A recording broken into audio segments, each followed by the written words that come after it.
So today I'll be in this field that I've had a lot of deep musket balls and deep items on. So I've been on here before with a legend, with a deep coil, with some deep settings M3. I've been on with a Simplex Ultra, and I've been on with the Mine Lab E-Track. I'm just going to go up and down this tree line like I did with those other detectors. But this time I'm going to use the Deus 2 Relic mode, accustomed to the way I want to hunt.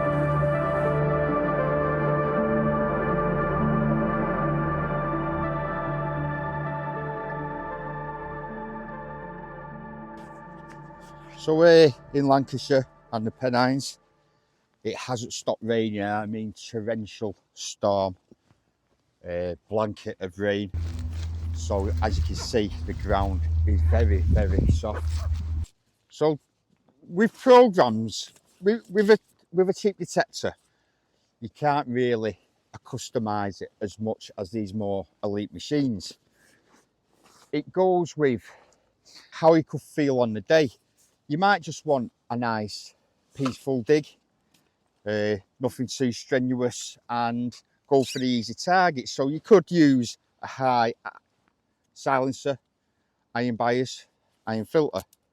You could also want to take it really slow, go on a low recovery and get really deep. A higher recovery just to get the shallower items, the change of frequencies, to get either the deeper items or the shallower items. Now, this is what I don't see people mentioning with settings. They're there for, just say you have a low silencer, low iron bias, low iron filter. They're there for when you want to, either if you've got a clean field and you want more depth because it's a filter, so if you could turn that right down. But if you're amongst iron, recovery higher and your iron filter low, to the point where you could be digging a few nails, but you know if you are falsing and digging a few nails and not too many, you just get that the iron filter bias silencer just right, you will get targets from iron. But you could also go over that same iron patch with a high silencer bias filter and miss them items, but have a more peaceful dig and get the easy ones out. So a program isn't just for getting the best capabilities on that land. It also suits the way you want to hunt on that given day. You can also use audio discrimination or harsh discrimination as notch discrimination to do a cherry picking program, just to go for high conductors, mid conductors or low conductors. Today I'm going for deep relics coins, so I'll be using relic mode with a few tweaks, just the way I want to hunt and to suit this patch of very, very damp ground. Found a bit of iron here.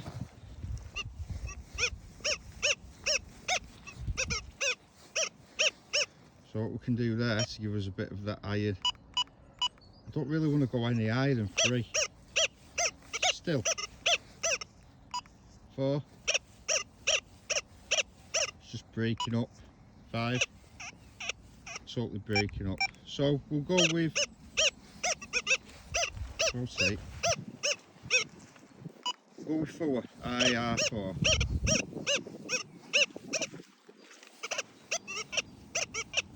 Now this isn't the way I like to detect. It's very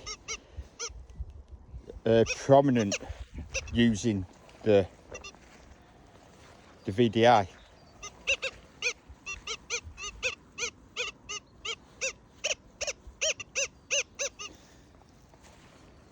Which I don't like to use, but because of the depth of it, I will give this patch a do, because I've been over with loads of different detectors and getting musket balls at 9 inches. I'm hoping I can get a little bit further, maybe pull up an hammered, because I deserve one. We all deserve one, don't we? Just some getting more than others. So the IR is just, it's like an amplitude, it's IAR on a Deus 2, it's an amplitude of the tone of iron. Now what you want to, that's shallow iron, it's falsing, but we've got IAR at 4. So what we're after really is, I've got my audio response at 6, and we're after whispery signals really, showing that we've got them at depth, and anything like that we're just going to pass over. We will have a go at that. That's an 81. It's not that deep. It's nice and clear. I think we're getting spoilt. We've had 2 days of dry weather, which is very strange. Yeah, it's really shallow. I'm gonna dig the whispery targets from now on, because this won't be anything too fancy. Yeah, it's rubbish. Right, let's dig them whispery signals. Iron.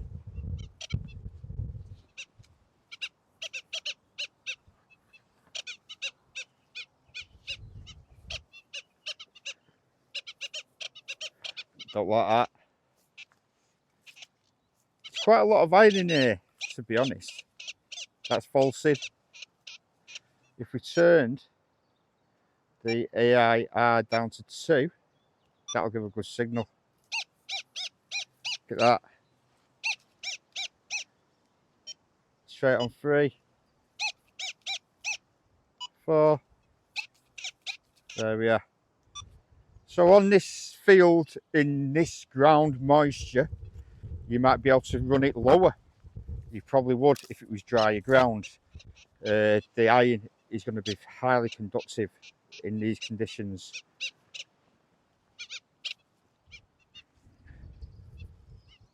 Yeah, it's a mess. It's an absolute mess. You can even hear the birds tweeting. I bet they don't believe the luck. You know, saying that, I wouldn't like to be flying in this weather. Yeah, I just seen Mary Poppins just bail past like a tumbleweed. It is very windy, but it's not rainy, and that's all we're bothered about. You can put layers on if you're wet. Even if you've got your waterproof sod, it's just hanging in it, especially in the ground. I know a lot of digs have been cancelled because of the ground moisture. I moved to another day because we have had a lot of it, and I think we're just all sick of this weather now, to be honest. This wet weather that we've been having. See that false on the edge? Move right over it. Iron. Yeah, it's working all right. Now I have been meaning to go on a dig, but I've been really busy with getting the van, the time machine up to scratch. It's going pretty well, and also doing quite a bit of communication with NOKTA on this beast mode as it's in beta. So going through with the engineers and trying to make heads and tail of it, to be honest. It's been great sharing notes, having a laugh with Michael off of his signals. It's good to be communicating with the pedigree of the manufacturer, metal manufacturer, Testors. Tests all machines, uses all machines, and we are getting the same results. I'm sure things will be sorted out by the alpha release. 60s, ring pull. Might be a bronze, might be a ring. A big piece of brass like that gives off a 65, same as a gold ring or a ring pull. Yeah, strange, innit? I think it's because of the shape ring pull or a ring is circular, so the eddy currents run more freely. And in that, yeah, it's got all kinds of angles on it, shapes. So yeah, instead of resistance, resistivity is, it's like the volume of the conductor as well as the conductor. So the volume of the conductor and its makeup. It was very faint. It was at about 8 inches. 34. It looks like we've got ourselves an egg of history. Let's open this up together, hoping that it's something really special. It looks like it's a ring. Yeah, just, yeah, shite. What the?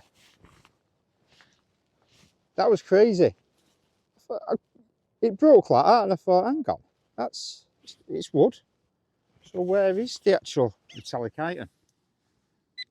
I know rings give off good signals, but that was just too good.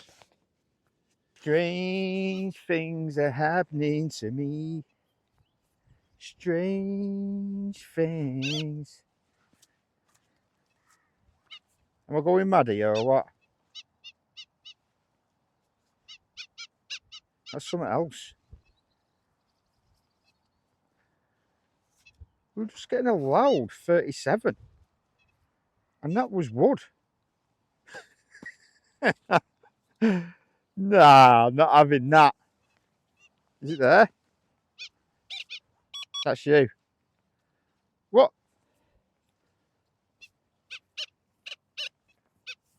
That's something else. Was it a halo? And I broke the halo. Was it a wood halo? And very, very strange. I need to find this. I'm not having it. That's just blown my mind. Now, if that ball was, you see how it forms like that? That's because of the leaching of a metal forms that ball, which is like a halo around the item. The only thing in that was that round thing that broke really easily. That looked like wood. Now, a detector hits things that are round like a ring better than anything. So breaking that, did it have a bit of wire in it? Breaking that has broke its capabilities of being detected. That is all I can think of, because there was definitely leaching. That's why it was a ball, not necessarily a coin ball. That's why I call it a history ball. And the magic show is over. You see it, now we don't. Now this mode for me goes against how I detect, but it works really well with the amplitude of the iron, depending on the signal strength and like the modulation of the non-ferrous tone. It does work really well. I mean, you really go in using the tone and the VDI, using the VDI a lot more than the full tones. But it does work well, especially in iron patches there. I've just had over here.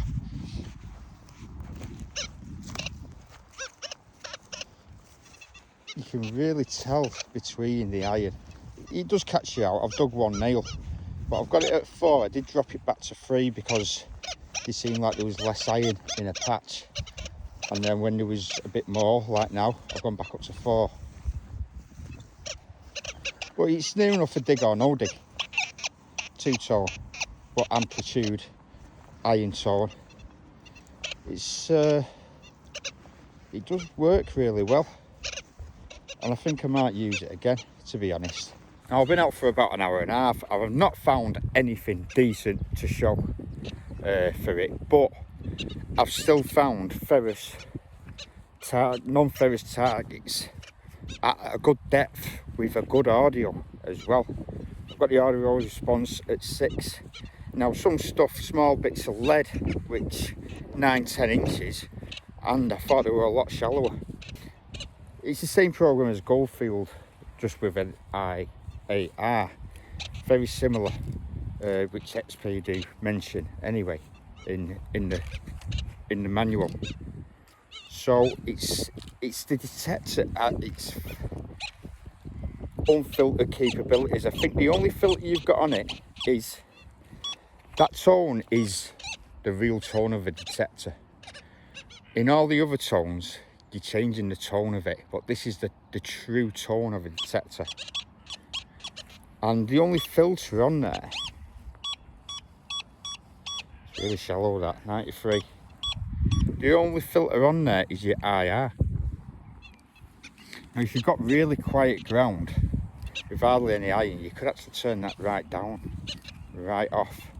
So less filter, you'll be getting more depth, but you will probably get caught out by iron. As you're taking that filter down, it's going to sound off on everything, every item in the ground. Everything seems really loud, but with what I've dug, that's saying that. So I'll say, there you go. It's a good mode, but it's a very specialised mode. Even though it's simpler, it's very simple. It is there for deep items, relic artifacts. So we say you're on a Roman site and it's pasture, and you're getting stuff at 7-8 inches. You know, you might get a fibula which is bigger than a bronze coin, say a fibula at 9 inches. Well, if there's a small gold or a small bronze, this mode would hit at that depth. Oh, sorry, Rob. We'll dig it anyway. 56, about 4 inches. I once was silver plated spoon by the looks of it. Spoon bowl. So as I say, I'm really stuck for time. I've been out an hour and a half. The Legend, Ultra and the E-Track have done a really good job on this permission. I've been over it and over it and over it. Thought maybe I'd be able to pull something out at depth.